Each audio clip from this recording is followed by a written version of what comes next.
భారతీయుడు 2 ఈ మూవీ 1996లో వచ్చిన భారతీయుడు మూవీకి సీక్వెల్గా ఇప్పుడు ఈరోజు రిలీజ్ అయింది. ఈ మూవీలో కమల్ హాసన్తో పాటు సిద్ధార్థ్, ఎస్జే సూర్య, సముద్రఖని, కాజల్ వంటి అగ్ర నటీనటులు నటించడం విశేషము. ఇకపోతే ఈ భారతీయుడు 2 వచ్చేసి భారతీయుడు 1 లాగానే సూపర్ డూపర్ హిట్ అయ్యిందా, అవుతుందా అంటే ముందుగా అసలు ఎవరి పెర్ఫార్మెన్స్ ఎలా ఉంది, ఎవరు ఎలా యాక్ట్ చేశారో చూద్దాం.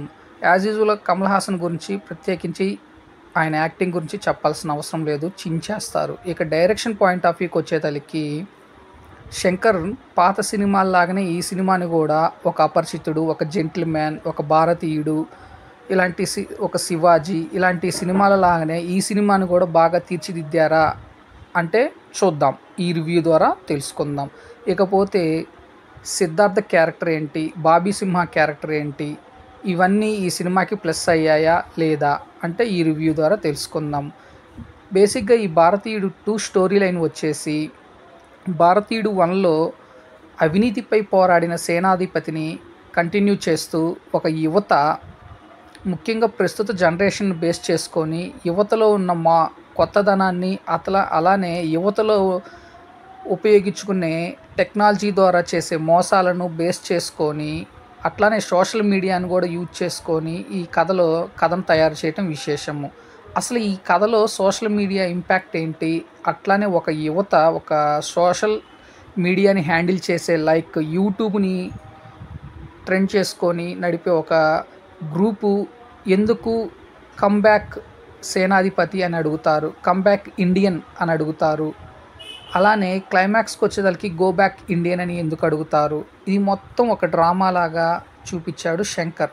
ముఖ్యంగా స్టోరీ లైన్ వచ్చేసి అవినీతి గురించి పోరాడుతూ సోషల్ మీడియాలో యూట్యూబ్ ద్వారా తమ గళాన్ని తెలియజేస్తున్న ఒక యువత అనుకోకుండా చిక్కుల్లో పడతారు. అదే టైంలో కమ్బ్యాక్ ఇండియన్ అనే హ్యాష్ ట్యాగ్ని ట్రెండ్ చేస్తూ ఉంటారు.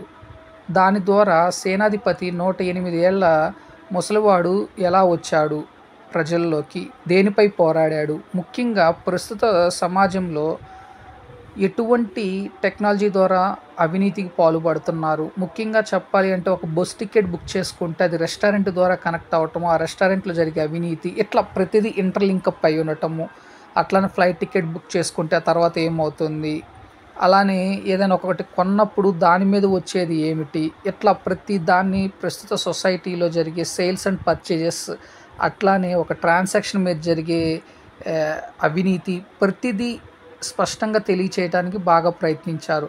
ఇకపోతే భారతీయుడు 2 వచ్చేసి ఫస్ట్ హాఫ్ తీసుకున్న థీమ్ కానీ, నేరేషన్ కానీ, స్టోరీ లైన్ కానీ బాగున్నప్పటికీ సెకండ్ హాఫ్ అంత ఇంపాక్ట్గా చూపించలేదు. ఫస్ట్ హాఫ్ బాగా మంచి క్యూరియాసిటీ, ఇంట్రెస్ట్ క్రియేట్ చేసినప్పటికీ సెకండ్ హాఫ్లో వచ్చే కొన్ని ఓవర్ లెంత్ సీన్స్ కానీ, ముఖ్యంగా సిద్ధార్థ యాక్టింగ్ తమిళ్లో నచ్చొచ్చేమో కానీ మన తెలుగు వాళ్ళకి అంతగా కనెక్ట్ అవ్వకపోవచ్చు, ఎందుకంటే కొంత ఓవర్ యాక్టింగ్గా అనిపిస్తుంది.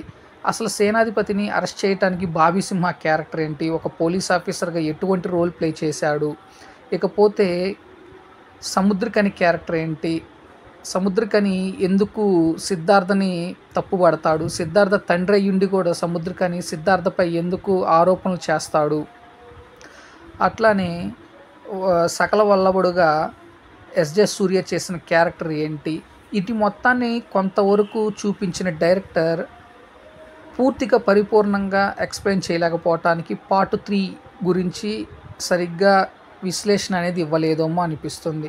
అట్లానే ఈ భారతీయుడు 2 కన్క్లూజన్లో భారతీయుడు 3కి సంబంధించిన ఒక ట్రయల్ చూపించటము, అందులో ఉన్న డెప్త్ కావాలనే ఈ సినిమాని కొంత ఓవర్ లెంత్ చేసి కొంత చూపించలేదేమో అనిపిస్తుంది.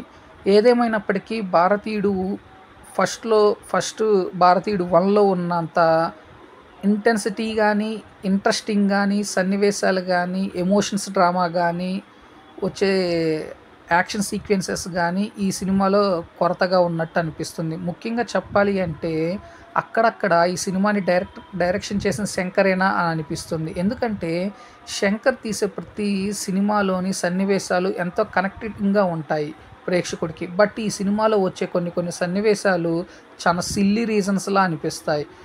కాకపోతే ఈ భారతీయుడు 2ని వన్ టైం అయితే చూడొచ్చు. ఎందుకనంటే శంకర్ యొక్క స్క్రీన్ ప్లే కానీ, విజువల్ వండర్స్ కానీ, టెక్నికల్ ఆస్పెక్ట్లో కానీ ఈ మూవీని అయితే ఒకసారి చూడాలి. అలానే కమల్ హాసన్ యాక్టింగ్ గురించి ఇంకోసారి అయితే చూడొచ్చు. సో ఓవరాల్గా చూసుకున్నట్లయితే ఫస్ట్ భారతీయుడికి, భారతీయుడు 2కి చాలా డిఫరెన్సెస్ ఉంది. దానికి ఉన్నంత ఇంపాక్ట్ దీనికి లేదు. But one time watchable. At a same time ఫ్యామిలీతో చూడొచ్చు అంటే చూడొచ్చు. కాకపోతే ఒక క్యాలెండర్ సాంగ్ అనేది ఉంటుంది. అందులో వచ్చేసి ఓవర్ లెంత్ ఎక్స్పోజింగ్ అనేది ఉంది. అది మినహాయిస్తే ఈ సినిమాని ఫ్యామిలీతో పాటు కలిసి చూడవచ్చు. సో ఫ్రెండ్స్, 28 ఏళ్ల కిందట వచ్చిన భారతీయుడికి, ఇప్పుడు వచ్చిన భారతీయుడికి అంతగా మెప్పించకపోవచ్చు. సో కేవలం పార్ట్ 3 కోసం ఈ సినిమాని అంత హైజెన్గా తీయకపోవటం విశేషమని అనాలి. సో ఫ్రెండ్స్, నేను ఇచ్చిన రివ్యూ అనేది మీకు నచ్చినట్లయితే నా ఛానల్ సబ్స్క్రైబ్ చేసుకోండి. నా ఛానల్ పేరు వచ్చేసి TSM బ్లాగ్. Thank you. నేను మీ నషరుద్దీన్.